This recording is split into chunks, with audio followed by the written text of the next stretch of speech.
Un canal libre e independiente.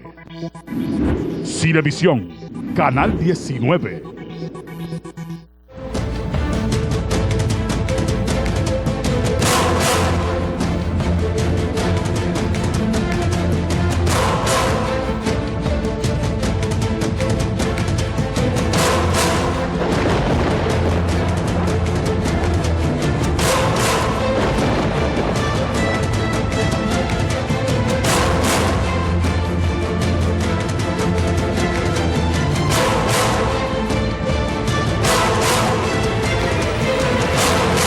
Hola país, bienvenido una vez más a Opinión Pública.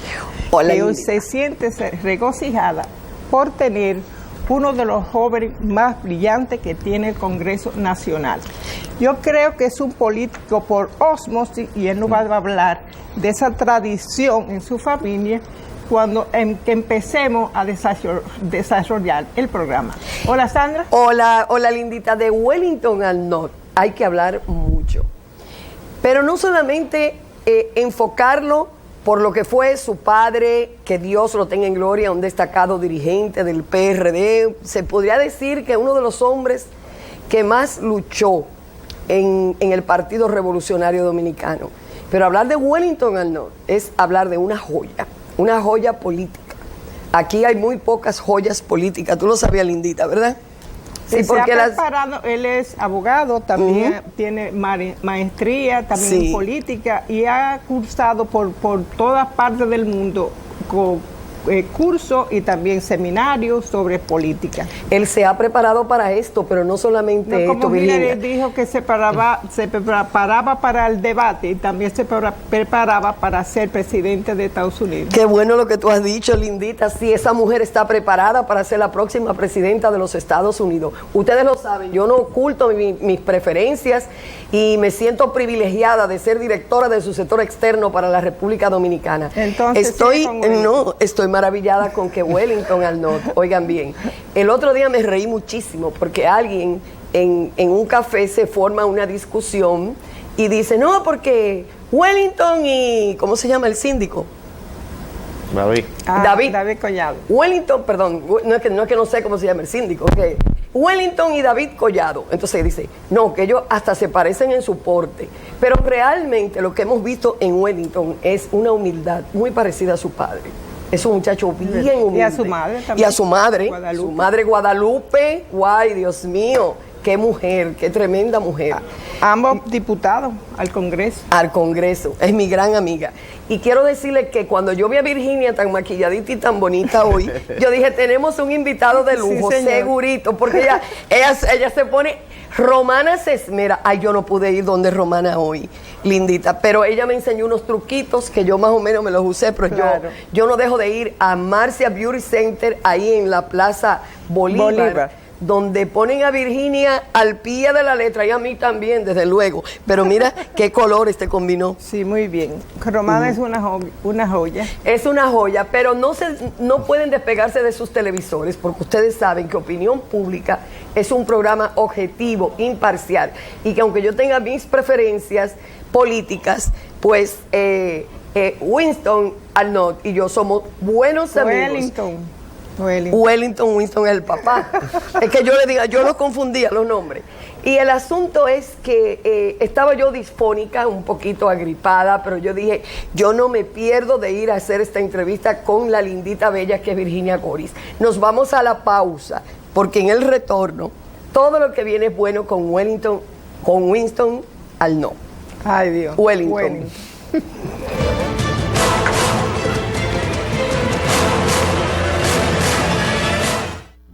Estoy preparándoles un delicioso churrasco con salsa criolla y adobo Goya.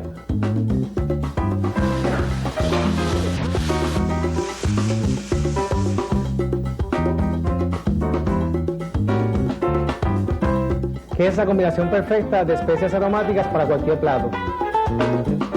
Adobo Goya con menos sal. Pruébalo con y sin pimienta, limón y naranja. Si es Goya, tiene que ser bueno.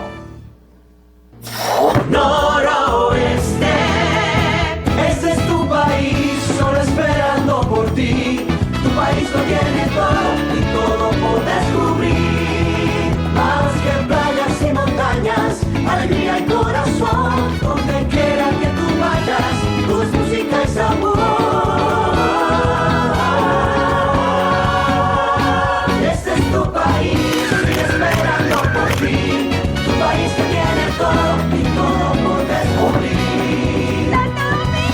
Donde quiera que vayas, hay una aventura por descubrir. Conoce tu país. Ministerio de Turismo. Turismo para todos.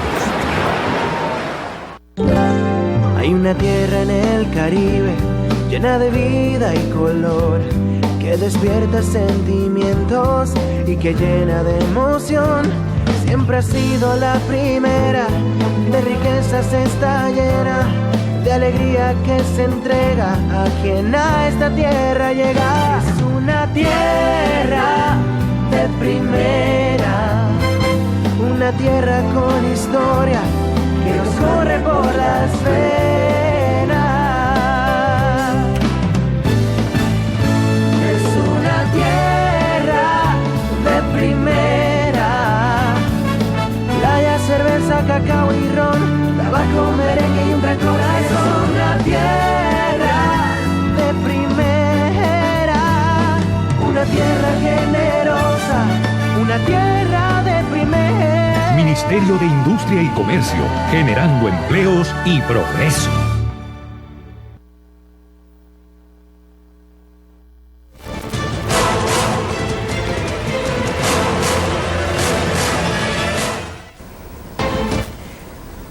Wellington Arnó es realmente para la juventud dominicana un orgullo, porque ha sabido desde 14 años incluir en su partido Revolucionario Dominicano y ser el primer secretario de una base. Partido, sí.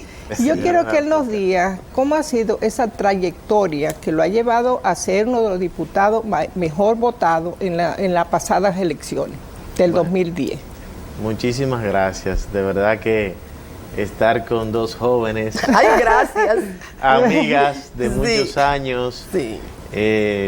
Y sus palabras de doña Virginia y doña Sandra, de verdad me siento muy honrado de estar aquí compartiendo con ustedes y les agradezco esas bellas palabras que ustedes han expresado. Yo sé que mi padre, donde esté, también se sentirá muy bien, y mi madre, amiga de ustedes, también se sentirá muy bien, porque de verdad que cuando me mencionan, no, que Wellington, el hijo de Winston, y a veces no la mencionan a ella, entonces yo, mira, mi madre también tuvo mucho que ver con mi formación, y yo me siento muy contento. Por eso cuando me dicen Winston, yo no me siento mal, porque yo estoy muy orgulloso del padre que tuve, de mi madre, y le debo todo donde llegue a esa formación, a esos consejos. Mi padre fue una persona que tenía la cara un poco dura, pero era un hombre alegre, era un hombre muy alegre y adoraba a sus hijos, y siempre con el ejemplo nos enseñó el camino correcto, y eso es lo que más vale, porque a los hijos tú le puedes dejar cualquier tipo de riqueza material y eso se pierde. Se va. Pero cuando usted le deja una formación y un legado de esta naturaleza, simplemente uno tiene que seguir esos pasos y hacer las cosas correctamente, y es el compromiso que nosotros hemos asumido. Ahora les cuento cuál ha sido mi trayectoria política. Yo empecé bastante joven, imagínense, en un hogar donde se practicaban los principios de solidaridad y de compañerismo, que fueron los que le dieron origen a esa organización política, el Partido Revolucionario Dominicano, que inició obviamente la lucha contra la tiranía, y en el año 1961, luego de la muerte de Trujillo, llegan al país ya los principales exponentes y se forma el partido que fue el PRD, porque ya lamentablemente todos sabemos cuál ha sido el destino y lo que es hoy el que duele, un partido que me vio crecer, la situación que está hoy. Pero inicié muy temprano en ese partido, donde, como decían los compañeros del interior, que mi casa era una gran embajada del partido. Y por qué no, en aquel momento yo recuerdo que muchas personas que no eran de nuestro partido, que eran de otros partidos, y hoy día también me lo dicen cuando se encuentran conmigo, porque mi papá adoraba su pueblo natal, Moca, y todos los mocanos, independientemente del partido, siempre iban a mi casa. Y cuando a veces llegábamos del colegio nosotros, había que cocinarnos de nuevo, porque ya la comida lo comía. Se la habían comido los políticos. Ay, entonces, yo inicié muy temprano, en mi casa habían 3 comités de base, y 36, y 37, y 38. Yo era el secretario general del comité de base I-37, que es era el organismo inicial de organización del PRD en ese momento. Posteriormente, ya participaba en las actividades de la juventud del partido, cuando ese era Tony Peña, el hijo del doctor Peña Gómez, presidente de la juventud, y siempre nos daba participación en los eventos ya de más jóvenes, de menores de edad, y luego cuando tuve... Los nuevos votantes. Los nuevos votantes, en principio, caminamos el país con nuestro padre. Recuerdo que en el año del 1990, en principio, luego en la campaña del 94, tuvimos la oportunidad de viajar gran parte del país. Posteriormente, entonces, trabajamos en la campaña del 98 con él, que fue candidato a diputado. Recuerdo doña Milagros era candidata a senadora. Caminamos mucho en la capital en ese entonces. Luego de la muerte de mi padre, mi madre fue diputada también, trabajé con ella, y posteriormente entonces aspiramos a la presidencia a nivel nacional de la juventud del partido. Pero antes de eso, por un tramito, fui dirigente de la juventud de la circunscripción número 1. Posteriormente entonces fui miembro de la comisión ejecutiva de la juventud a nivel nacional, luego fui vicepresidente de la juventud del partido, y luego entonces fui presidente de la juventud a nivel nacional del PRD, y 2 veces vicepresidente a nivel mundial de la Unión Internacional de Jóvenes Socialistas, que es el organismo juvenil de la Internacional Socialista. Y debo destacar que mi padre también fue presidente de la juventud, también fue vicepresidente de la IUCI en 2 ocasiones, algo que me llena de mucho orgullo haber seguido esos pasos. También fue diputado, yo soy diputado hoy. Pero bien, esas fueron las posiciones. Luego fui 2 veces vicepresidente del partido en ambas convenciones que se realizaron. Y hoy día soy miembro de la comisión ejecutiva del Partido Revolucionario Moderno, el cual me siento muy contento. Es un partido que, como sabemos, tiene poco tiempo. Sin embargo, vimos cuál fue la participación nuestra en el proceso electoral. Yo pienso, nunca antes se había visto un partido que con tan poco tiempo hubiese adquirido la cuota de participación que tuvimos en un proceso muy traumático, un proceso que el mismo informe de la OEA lo catalogó como un proceso con muchas anomalías, donde la utilización de los sistemas que se utilizaron en el proceso dejaron mucho que decir. Inclusive tenemos legisladores que tal vez no, si hubiese sido un proceso transparente, no hubiesen estado ahí. Por lo tanto, yo pienso que el PRM salió fortalecido de este proceso, y nosotros estamos ahora luego de concluido todo esto, iniciamos una nueva gestión en la Cámara de Diputados y empezamos a ejecutar nuestra agenda legislativa con una visión bastante clara de la necesidad de contribuir a mejorar la calidad de vida de las personas. Por eso nosotros nos hemos enfocado en darle seguimiento a todas las políticas públicas que impactan en la gente. Por eso ustedes ven que los temas de salud, de educación, del deporte han sido los que nosotros hemos trabajado en la gestión pasada. Iniciamos ya nuestro trabajo en esta gestión. Te hemos visto muy involucrado en los asuntos de los temas que nos están haciendo mucho daño en estos tiempos, y es el tema de las niñas menores embarazadas, de las madres precoces, de las madres que son madres y son niñas. Entonces, ¿qué te ha motivado? Niñas jugando con niñas. Niñas jugando con niñas, exactamente. ¿Qué te ha motivado a enfocarte en un tema que realmente es una necesidad imperante, una solución de inmediata? En primer lugar, lo vemos en nuestros sectores más vulnerables, en nuestros barrios. La cantidad de niñas con niños es una cosa alarmante y de nuestro punto de vista es uno de los principales problemas que tenemos como país para salir de la pobreza.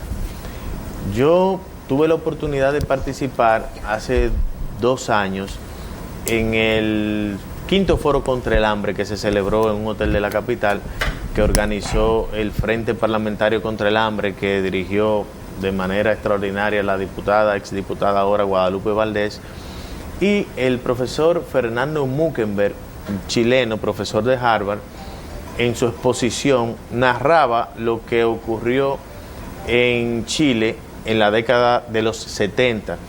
Allá los niños, la deserción escolar, como aquí, el IDEC acaba de presentar a la opinión pública un estudio donde arrojó datos alarmantes de la deserción escolar. Háblanos de eso, eso es muy importante. Hablaré de eso cuando desarrolle lo que pude presenciar de la exposición de este gran profesor del caso chileno. En los años 70, los niños chilenos, la deserción escolar es bastante amplia.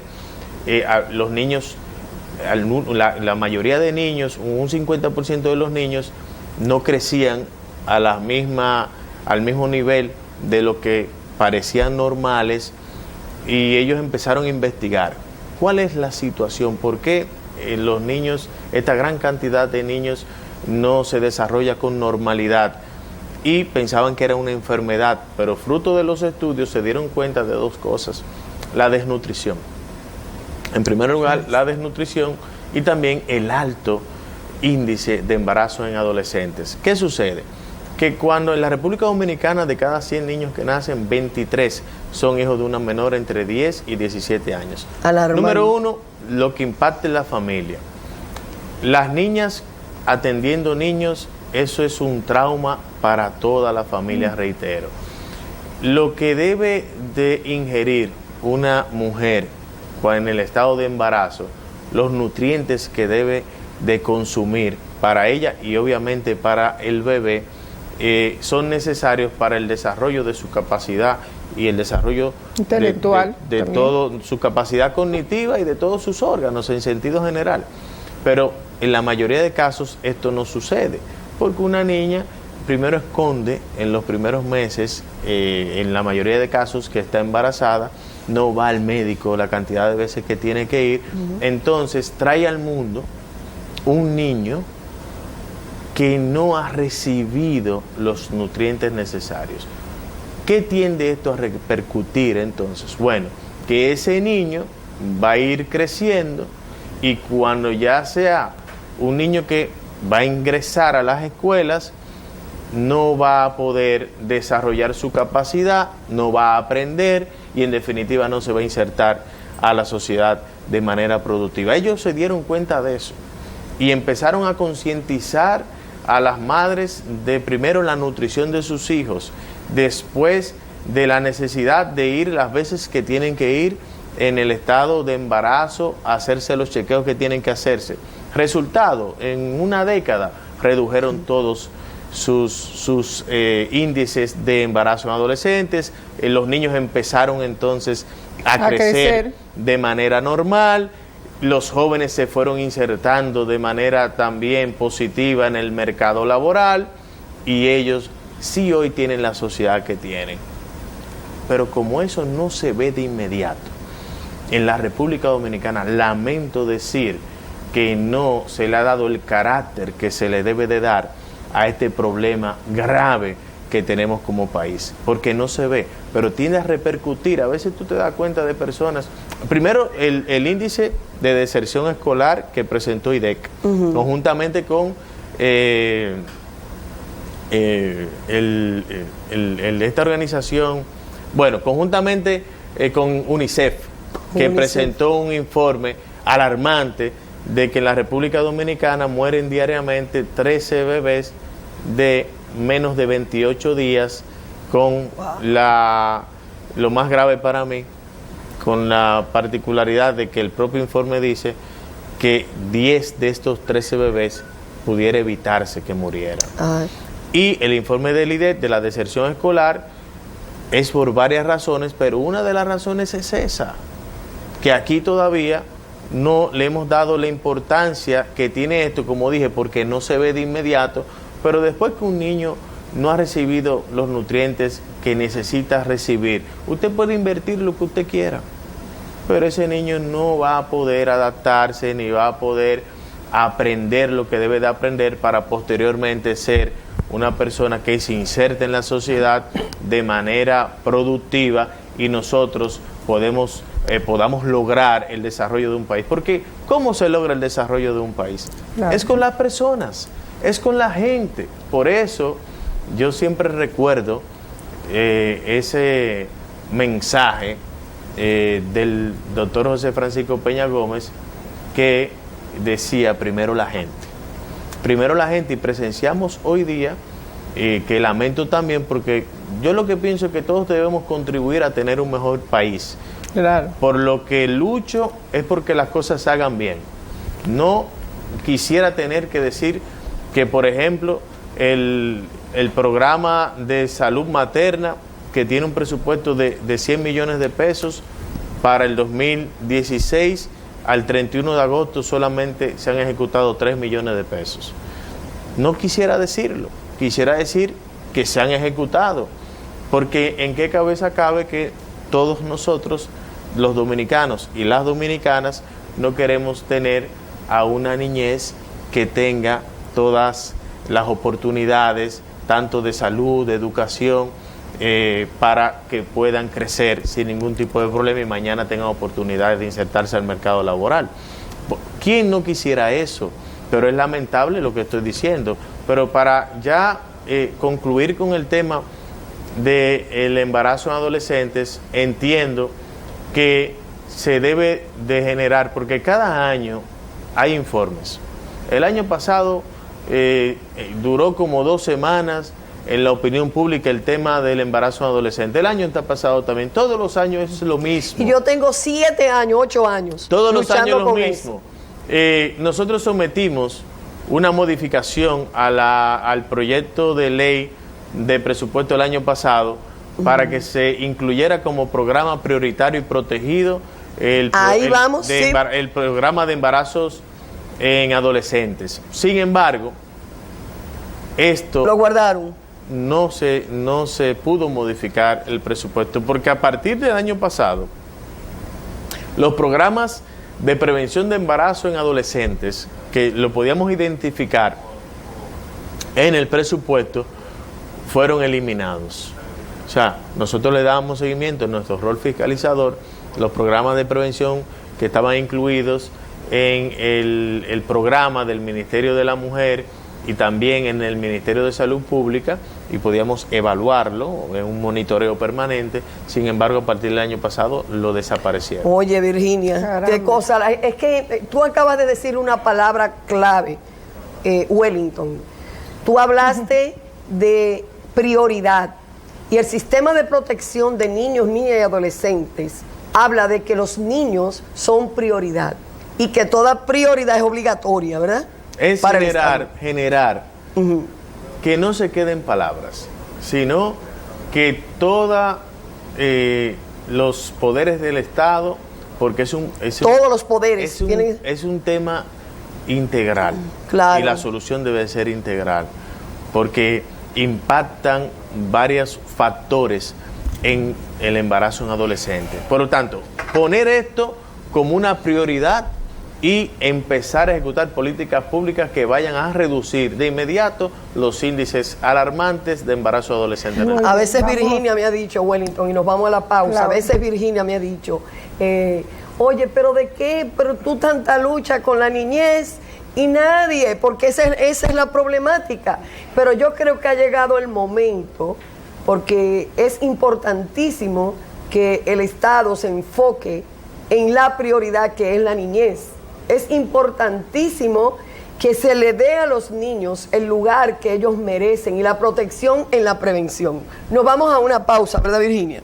Ok, vamos a hacer la pausa y enseguida volvemos.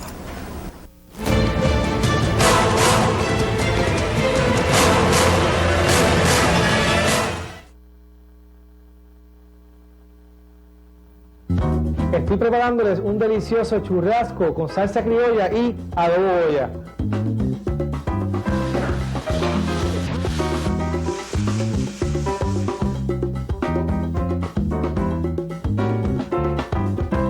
Que es la combinación perfecta de especias aromáticas para cualquier plato.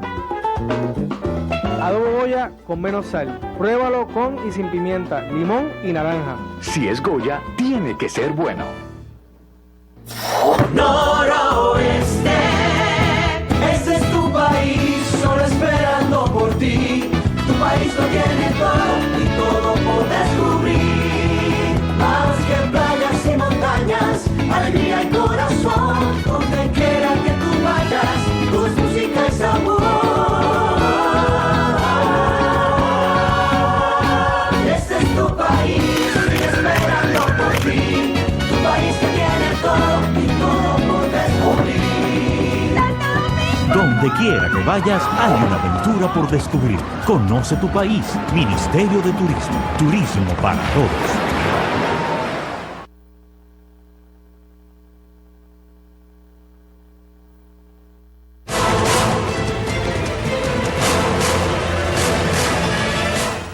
Wellington se ha mostrado preocupado por los programas protegidos de distintos ministerios. A mí me gustaría que nos digan por qué su preocupación y a qué se debe que esto no sean revisados periódicamente. Sí, muy buena pregunta, doña Virginia. Es bueno que la gente sepa el concepto de prioritarios y protegidos de estos diferentes programas. Nosotros aprobamos una ley de Estrategia Nacional de Desarrollo que fue fruto de diferentes estudios. En la cumbre, cuando se hizo la cumbre, ahí fue que se aprobó una agenda de desarrollo. La Estrategia Nacional de Desarrollo, sí. Ley 01, sí. La Ley 1-2010, donde 2000, ¿qué pasó con esta ley? Que se invirtió mucho dinero, acuérdense de aquel informe 0112, es la ley 0112. Esa ley, esa estrategia se logró fruto de diferentes estudios, aquel informe Atalí, se invirtió mucho dinero para que la República Dominicana tuviera hoy una estrategia nacional de desarrollo donde colocará, si nosotros ejecutamos al pie de la letra los programas que están dentro de esta ley, las metas al 2030. Ese es el objetivo de la Estrategia Nacional de Desarrollo. Y también cada 4 años se aprueba el plan plurianual del sector público para, en vinculación con la Estrategia Nacional de Desarrollo, nosotros lograr llegar a estas metas. Dentro de estos programas, dentro de la estrategia, están los diferentes programas que se priorizan porque están vinculados a la Estrategia Nacional de Desarrollo y al plan plurianual, y se protegen dentro de la misma ley para que los fondos tengan una 20 que establece la obligatoriedad de la ejecución de estos fondos. O sea, que estos fondos solamente si hay una situación con las recaudaciones en el año, no se podría variar la ejecución de lo que establece la propia ley de estos programas. Por eso son prioritarios, porque se vinculan a la Estrategia Nacional de Desarrollo, y protegidos porque la propia ley, en la ley 260-15, en el artículo 19 de esta ley, que es la ley de presupuesto que rige en este año, se enumeran todos los programas prioritarios, y en el artículo 20 se establece el tema de los fondos que deben de estar obligatoriamente para que se ejecuten estos programas. Eso es en principio. ¿Qué sucede? Los programas prioritarios para este año son 36. En principio se programó un presupuesto de 87 mil millones de pesos para estos programas. Posteriormente, en la ley 26015 se aprobaron 73.000 millones de pesos. Ya vamos viendo cómo se redujo en 14.000 millones más o menos. Luego, en el presupuesto vigente al 31 de agosto, vemos cómo solamente hay 66.000 millones de pesos. ¿Qué hicimos nosotros hace una semana? Que preparamos un estado de situación de los programas prioritarios con lo que se proyectó para que se ejecutara, lo que se aprobó en la ley y lo que se ha ido ejecutando en el año. De estos 36 programas, los diferentes ministerios, hay 5 ministerios que lo tienen distribuidos. Por ejemplo, el Ministerio de Salud Pública tiene 14 de estos programas. El Ministerio de Industria y Comercio tiene programas, el Ministerio de Interior y Policía tiene programas, el Ministerio de Agricultura, el Ministerio de Salud y el Ministerio de Educación. Salud ya lo he dicho, el Ministerio de Educación. ¿Qué nosotros hicimos? Hicimos este estudio vinculando los diferentes programas con los ejes de la Estrategia Nacional de Desarrollo y se los remitimos entonces a cada una de las comisiones permanentes que están en la Cámara de Diputados. ¿En cuál de esas comisiones permanentes está Wellington el nombre? En la Comisión Permanente de Desarrollo Humano. Ah, ok. En la Comisión Permanente de Desarrollo Humano, el desarrollo humano, que es transversal, le da seguimiento esta comisión a todas las políticas públicas de carácter social que impactan en las personas. Nosotros anteriormente, y cada comisión según el reglamento de la Cámara de Diputados, por lo menos semestralmente, debe rendir un informe de fiscalización.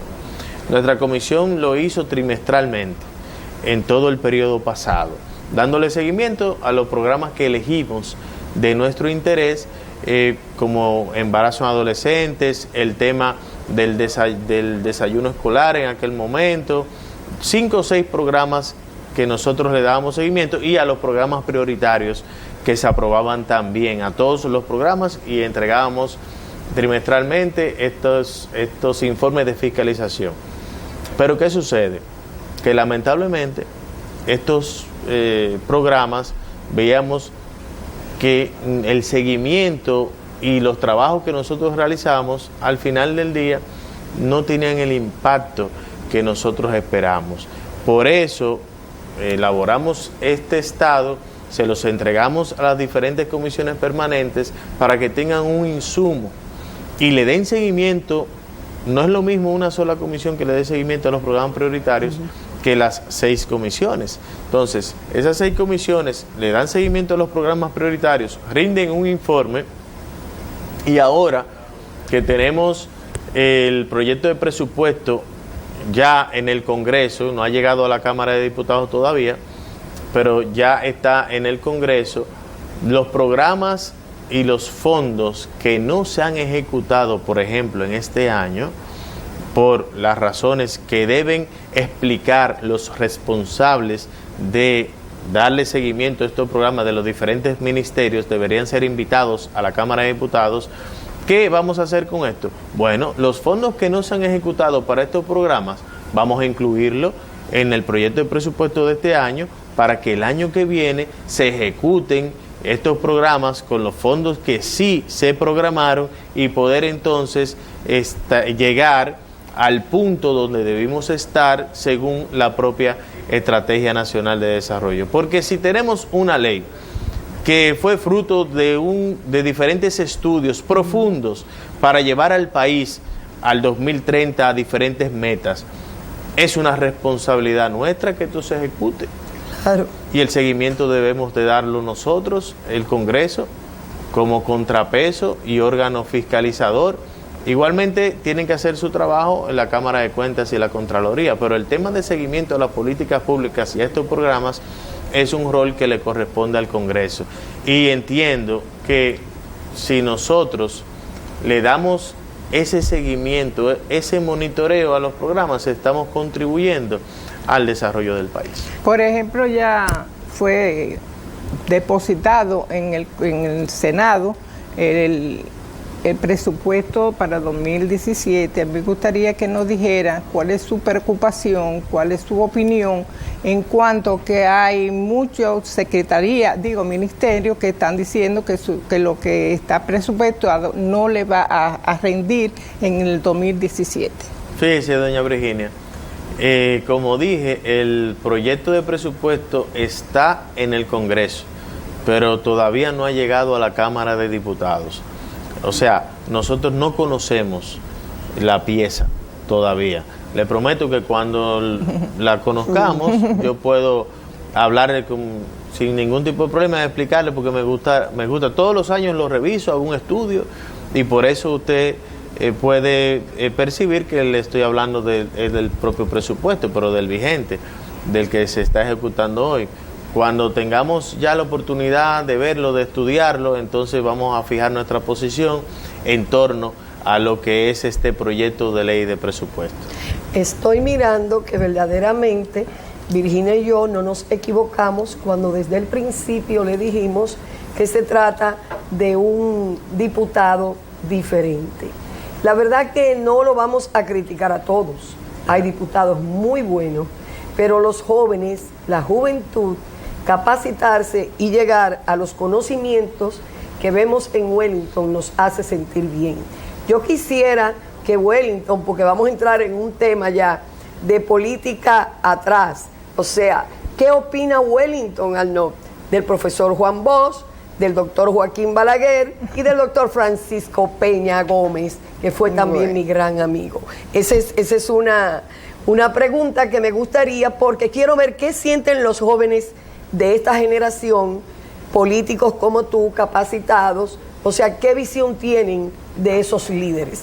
Porque recuerdo que en una ocasión muchos jóvenes del PRD llegaron a ver en el doctor Balaguer como alguien que atentaba contra la democracia con el tema de las elecciones, pero la historia demostró que realmente no era así, porque el mismo Jimmy Carter, que una vez visitó al doctor Balaguer, o el doctor Balaguer en la Casa Blanca, que fue el primer presidente que llega a la Casa Blanca, sale de ahí con las manos vacías, pero realmente la impresión que se llevó Carter fue muy grande de él cuando la noche que se suspenden las elecciones, en ese entonces había un atentado de militares y Balaguer fue muy sincero, lo pueden ver en su libro que lo escribió, que dijo que sí, que efectivamente habían sectores militares presionando a que esas elecciones no se dieran, pero Balaguer tenía un compromiso de respetar la voluntad popular. Inclusive el embajador George, en ese tiempo de la embajada americana, cuando estuvo en la casa del doctor Balaguer, fue sin una cita protocolar. Balaguer no lo recibió y eso fue un escándalo público, que no recibió al embajador de los Estados Unidos, pero esa no fue la situación. Balaguer le mandó a decir, y yo tengo que decir la verdad porque soy conocedora de la política de Balaguer, Balaguer le mandó a decir a su jefe de la escolta que le dijera al embajador que le diera la nota de para qué él quería una cita, pero que lo hiciera por la vía de la Cancillería. Esto fue el 17 de mayo. Un día después de que se suspendieron las elecciones y hubo el problema. Él en eso lo llama, desde Washington, del ministro Vince, y le dice al doctor Balaguer que había una preocupación. Luego vinieron gente de la OEA que también estaban preocupados, pero recordemos que fue el doctor Balaguer que invitó a esa comisión de la OEA a venir al país a observar las elecciones. Balaguer le dio la tranquilidad de que se iba a respetar la voluntad popular. El doctor Balaguer dijo, en ningún momento voy a permitir que la paz pública se interrumpa. Se lo dijo por teléfono al presidente en ese entonces. Ahora, para que Wellington quiero que Wellington diga, porque yo estoy haciéndole una breve reseña, porque yo sé que hay mucha confusión en muchos jóvenes políticos sobre la forma y el estilo como se manejó la democracia, y hay que darle su punto tanto a Peña Gómez como a Balaguer como al profesor Juan Bosch. Entonces yo quiero que tras la pausa, esto se pone caliente, tú puedas explicar eso, Wellington. Está bien.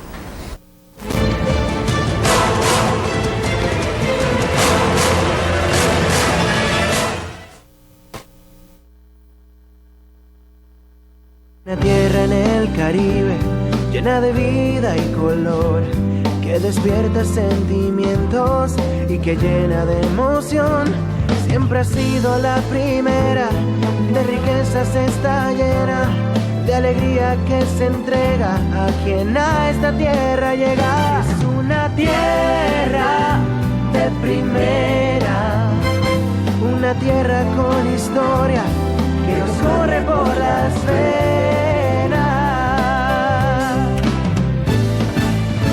Es una tierra de primera, playa, cerveza, cacao y ron, tabaco, merengue y un gran corazón. Es una tierra de primera, una tierra generosa, una tierra de primera. Ministerio de Industria y Comercio, generando empleos y progreso.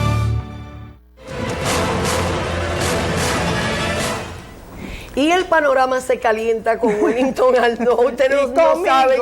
Y con Virginia, ustedes no saben lo que ha pasado detrás de cámaras. Pero, ¿qué piensa Wellington Arnaud del doctor Balaguer, del doctor Peña Gómez? Demócrata. Y del doctor José Francisco Peña Gómez. Virginia dice que Balaguer no fue demócrata. Yo mantengo que sí. Wellington es el joven político que va a opinar, no sobre la democracia, va a opinar qué él siente por estos tres líderes. Bueno, aquí no vamos a entrar. Aquí se prendió la olla. Porque ya doña Virginia y doña Sandra, que evidentemente le tienen una gran admiración y cariño, ya le tuvo al doctor Joaquín Balaguer, yo no voy a entrar en emitir juicios de valor con el tema de la democracia. No, vamos a mirar al ser humano. Vamos a mirar al ser humano. A qué yo veo y pienso. Bueno, yo pienso que el doctor Balaguer fue un político desprendido, un político honesto, un político que no le tuvo ese amor al dinero. Hoy día el liderazgo carece de eso. Nadie puede decir que el doctor Balaguer fue una persona que se enriqueció él y que de ninguna manera, inclusive cuando hablaba de ese aspecto, siempre lo hacía de manera enérgica, y lo llegué a escuchar de que él ganaba 3,000 pesos, que era una persona honesta. Eso es algo que hay que reconocer. Yo también. Ahora se lo no conozco. vamos a entrar, como dije, por respeto a ustedes. Otro día podemos en hacer otro programa. un programa que usted esté tranquila, sí, y que usted no no intervenga.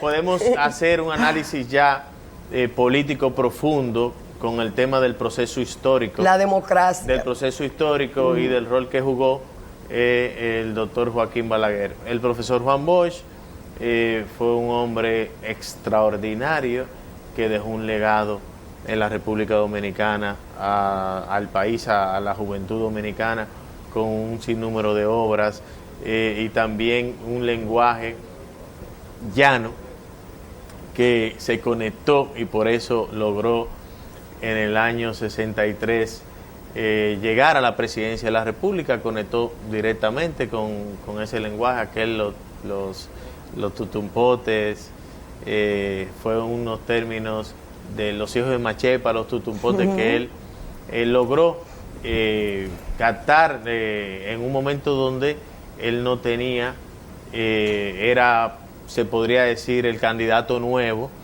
y logró rápidamente, con las alianzas que hizo, sí, conseguir aglutinar una mayoría que le dio la candidatura, le dio la presidencia de la República y la Constitución también, que todavía hoy día la Constitución del 1963 se considera la más liberal y de más avanzada también de la historia dominicana. Y evidentemente sus obras, composición social dominicana y toda la cantera de obras que nos dejó son un legado extraordinario. También fue un hombre extremadamente honesto, y que ejerció la política con mucha pulcritud. El doctor Peña Gómez, entonces, también tiene esta condición, una persona desprendida, que trabajó y dio la vida por la democracia dominicana, un líder de masas que conectó con el pueblo. Se puede decir que es el líder de masa más importante de la historia de la República Dominicana. porque se involucraba con la gente, con el pueblo, caminaba, abrazaba. La gente, yo recuerdo que cuando hacía estos mítines multitudinarios y cuando caminaba en la calle, la gente le expresaba un cariño fuera de lo normal al doctor José Francisco Peña Gómez, y esto es lo que puedo decir de cada uno de estos líderes extraordinarios que marcaron una época con una impronta cada uno, ¿no? Donde de cada uno de ellos, valga la redundancia, se puede sacar cosas positivas. Claro. Eso es lo que yo podría decir. Blanco y lo negro. Claro, y hay que esperar un tiempito más de la historia para ver dentro de 15 años qué opina Wellington Arnaud sobre la actual generación Claro de presidentes y gobernantes. Pero vamos a Por entrar, eso es que hay que cuidar, Lindita, la historia. Vamos a entrar ahora en lo que está en el debate. La elección de la Junta Central Electoral y también del Tribunal Superior Electoral. Y la ley de los partidos. partidos. Dicen que solamente es por consenso, pero están llamando que el presidente Medina intervenga. Bueno, yo pienso que lo más importante es que hagamos un histórico de lo que ha sido este proceso postelectoral, donde decía al principio que el informe de la OEA es bastante claro, como no la oposición, sino alguien imparcial, un organismo imparcial, en su declaración estableció lo traumático que fue el proceso en la República Dominicana y las irregularidades múltiples que tuvieron las elecciones de mayo pasado. Fruto de esto, el presidente de la República, Danilo Medina, le solicita al monseñor Agripino Núñez Collado que inicie el diálogo, porque fue un pedimento del presidente de la República. Él es quien le dice a Agripino, porque necesita legitimar todo un proceso, y obviamente el tema de la ley de partidos políticos y la elección de los nuevos jueces de la Junta Central Electoral y del Tribunal Superior Electoral, y también la elección de los miembros de la Cámara de Cuentas, sí, están en el ojo de una sociedad que demanda transparencia y también demanda y requiere una justicia, porque también el tema de la justicia, una justicia imparcial, porque fíjate cómo si la justicia no estuviera politizada o no tuviera compromisos, muy fácil, las 2/3 partes de los jueces de la Suprema Corte de Justicia, aunque vi que ahora con el presupuesto, el presidente de la Suprema está exigiendo más presupuesto, pero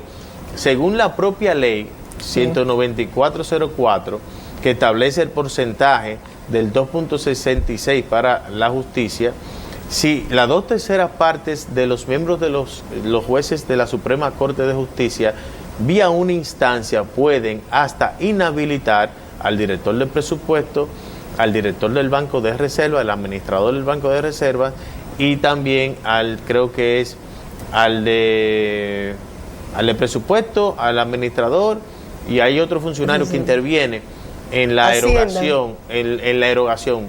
Hacienda.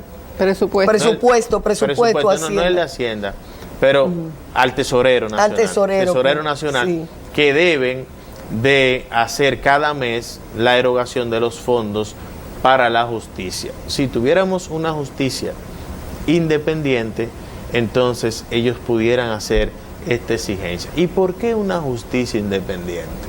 Porque la justicia es que nos da igualdad.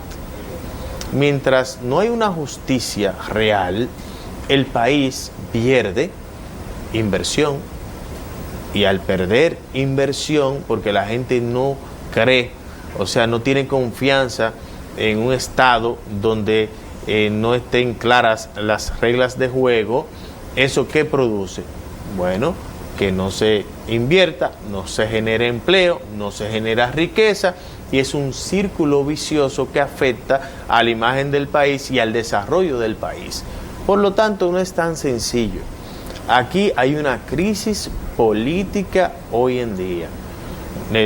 Y quienes más deben de estar preocupados por esta crisis son quienes están ejerciendo el poder ejecutivo el día de hoy. Por lo tanto, yo creo que sí, que la experiencia no ha sido mala de los consensos. Yo entiendo que se debe generar un consenso para la elección de estos jueces, de los jueces del Tribunal Superior Electoral, de los miembros de la Cámara de Cuentas, que debo decir que tenemos una experiencia amarga, porque en el 2010, cuando se eligieron los miembros de la Cámara de Cuentas, no se tomó en ese momento, no se le dio el valor suficiente a las calificaciones que recibieron en las evaluaciones las personas que fueron y depositaron todas su currículum y todos los requisitos para optar por ser elegidos como miembros de la Cámara de Cuentas, y ninguno de los que sacaron las mejores notas fueron al final elegidos. Y entendemos que ahora eso no debe de ser así. Igualmente, los jueces de esta nueva Junta Central Electoral deben de ser personas que la sociedad entienda que tienen un compromiso de hacer un trabajo con equidad, con transparencia y obviamente sin ninguna parcialidad, porque la democracia en la República Dominicana no se puede poner en juego. Y muchos años, mucho sacrificio ha tenido este pueblo para estar donde hoy está. Por lo tanto, yo pienso que se debe de tener mucho cuidado a la hora de escoger a los miembros de esa nueva Junta y del Tribunal Superior Electoral y obviamente de toda la justicia en la República Dominicana. Esa es mi humilde opinión. Pienso que de no ser así, vendrán tiempos difíciles, porque evidentemente ir a un torneo electoral como se fue en las elecciones pasadas es muy difícil para la oposición en un país donde la Constitución establece que somos un Estado social, democrático y de derecho. He visto, Wellington, en ti un legislador de consenso. No te he visto envuelto en polémicas. Eso me iba yo a decir. En esta Cámara de Diputados. Te hemos visto siempre como un ente de paz. Hemos escuchado hoy domingo, que ustedes cada domingo no se pierden opinión pública. Hemos escuchado tu discurso y entendemos sin que, diatribas, sin insultos. Y entendemos que estamos progresando. Si la nueva generación de políticos viene surgiendo con la visión que tú como joven llevas, entiendo que hay esperanzas. Entiendo que no ha sido en vano demostrar que los niños pueden. ¿Verdad que sí, Virginia? Ella siempre termina con Balaguer o con los niños pueden. Qué programa tan bello.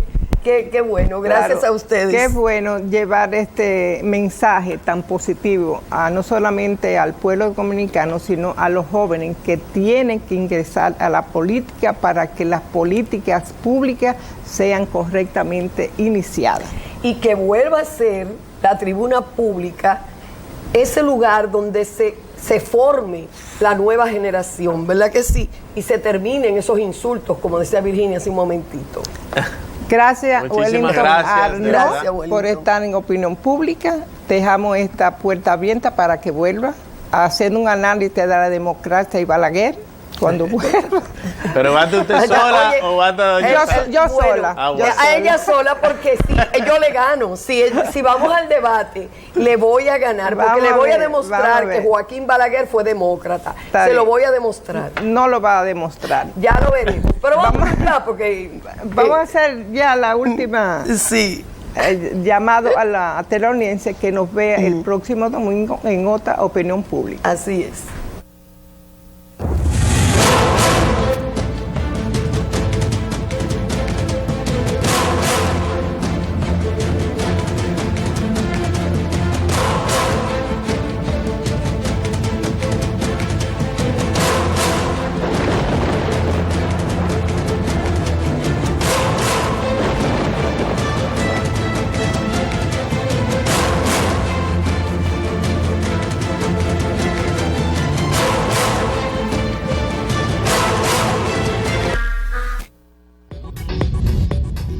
Usted está viendo un canal libre e independiente.